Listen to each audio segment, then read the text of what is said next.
August 1913, a small wooden ship, the Karluk, drifts silently into the Arctic mist. 28 men aboard, scientists, sailors and explorers, chasing the dream of discovery, unaware that their expedition will soon turn into a frozen nightmare. The temperature is dropping fast, the ice is closing in, and the line between bravery and madness begins to blur. This is not just a story of survival. It's a story of how hope freezes and how leadership can crack like ice under pressure. Welcome to Lost Expeditions. If you want to uncover more stories buried in ice and time, subscribe and stay until the end, because this one doesn't end the way you think it does. The Karluk was part of the Canadian Arctic expedition, a mission led by explorer Vilhjalmur Stephenson. His goal was to chart the unclaimed lands of the North and make history. But the ship, a converted whaler, was never built for the Arctic's wrath. Within weeks of leaving Alaska, it was trapped, surrounded by a field of shifting ice, pushing them farther from civilization each day. Supplies began to dwindle. Temperatures plummeted below -57 degrees Celsius. And Stephenson, the man who promised to lead them, vanished on a hunting trip and never came back. With their leader gone, command fell to Captain Robert Bartlett, a man hardened by the Arctic, but haunted by the weight of 27 lives. The ship drifted helplessly. Months of night, silence, and fear. One by one, the men began to break. Some prayed, some cursed the ice, and others simply stopped talking. Bartlett made a decision that would define him forever: to leave the safety of the ship and walk hundreds of miles across the ice, searching for rescue. The Arctic doesn't forgive mistakes, and for those left behind on the Karluk, the nightmare had only begun. Subscribe so you don't miss part 2 of this chilling true story. Captain Robert Bartlett and an Inuit hunter named Kataktovik left the Karluk behind, carrying little more than a sled, a rifle, and hope. They faced blinding whiteouts, hidden cracks in the ice, and temperatures that froze skin in seconds. Every step forward was a negotiation with death. Behind them, 24 men remained trapped, watching the horizon, waiting for a miracle. Weeks passed. Inside the frozen ship, the men built walls of snow to block the wind and melted ice for water. They read, played cards, and tried to pretend the world hadn't forgotten them. But frostbite set in, food ran out, and desperation began to whisper louder than reason. Arguments erupted. Some wanted to abandon the ship. Others swore they'd never survive the open ice. The Karluk had become a coffin surrounded by endless white. Then came the sound they all feared. A crack, deep and distant, spreading beneath the hull. The ice was moving again, crushing the ship like a matchbox. The men scrambled, grabbing what they could before the Karluk gave its final groan and disappeared beneath the ice. All that remained was a pile of splintered wood and 24 souls stranded in a white desert. Far from the wreck, Bartlett and Kataktovik pushed on across the ice, sleeping in the open, eating raw seal meat, and marching through blizzards that erased the world around them. When Kataktovik collapsed, Bartlett carried him. When the ice broke, they floated on driftwood until it froze again. After 50 days, frostbitten and delirious, Bartlett finally reached Siberia. And somehow, civilization. He had made it. But for the men he left behind, time was running out. Months later, a rescue mission finally reached the last survivors. Of the 28 men who had boarded the Karluk, only 14 lived to tell the story. Captain Bartlett was hailed as a hero, But the ghosts of the Arctic never let him rest. He returned home, but part of him was still trapped in the ice, listening to the wind that carried the voices of the men he couldn't save.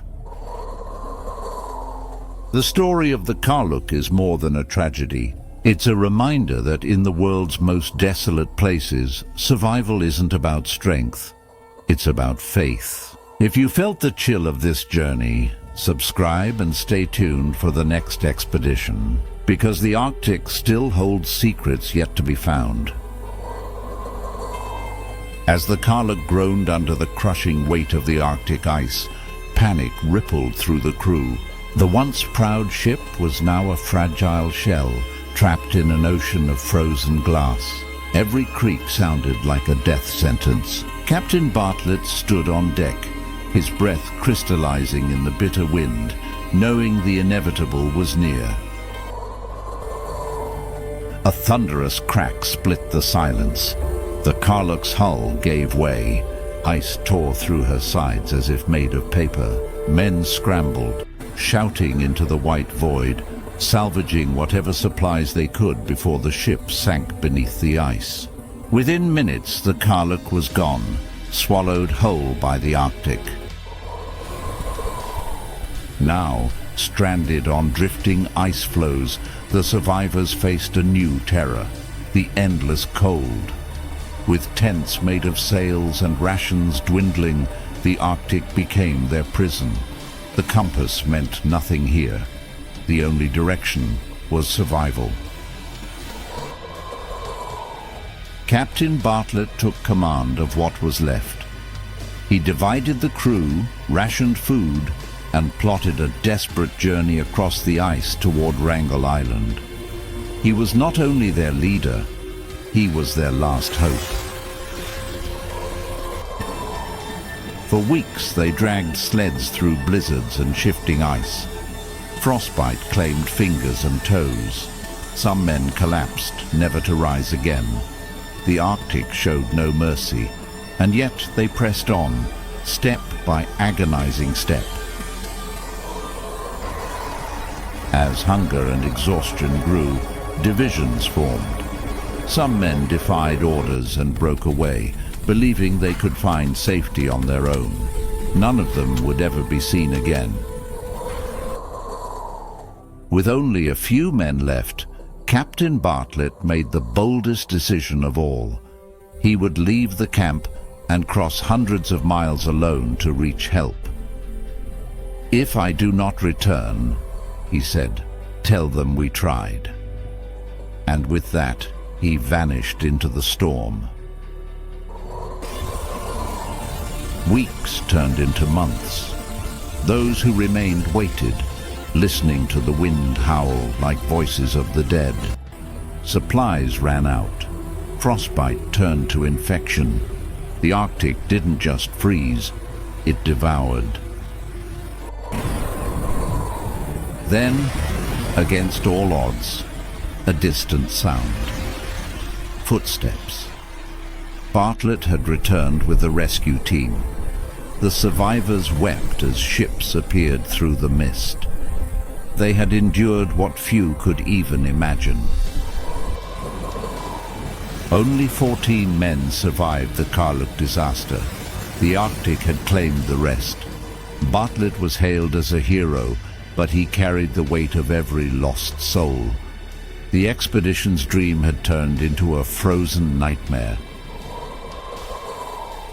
More than a century later, the story of the Karluk reminds us that exploration is never without sacrifice. In the silence of the Arctic, echoes of courage and tragedy remain. If you were captivated by this story, subscribe to Lost Expeditions. For more true accounts of humanity's greatest and darkest journeys into the unknown. When the ice finally released its grip, the survivors were not heroes. They were ghosts, thin, hollow, eyes sunken deep from hunger and frost.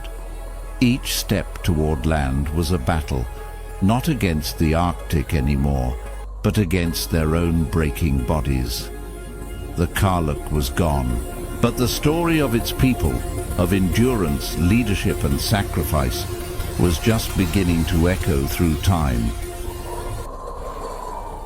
Months later, Bartlett returned to civilization. He carried no treasure, no trophies, only the memories of those who never left the ice. The newspapers called him a hero. But Bartlett knew the truth. Survival had a cost too heavy for celebration. His silence in the years that followed spoke louder than any medal. The Arctic keeps its secrets. Even now, more than a century later, the wind whispers across the frozen sea, carrying fragments of the Karluk's story. A reminder that nature does not forgive, and that courage is often born in the shadow of despair. This was the voyage of the Karluk, a journey carved into history by ice, courage, and tragedy. If their story moved you, share this video and subscribe for more untold legends from the forgotten corners of history. Because some stories are too powerful to remain buried beneath the legacy of ice.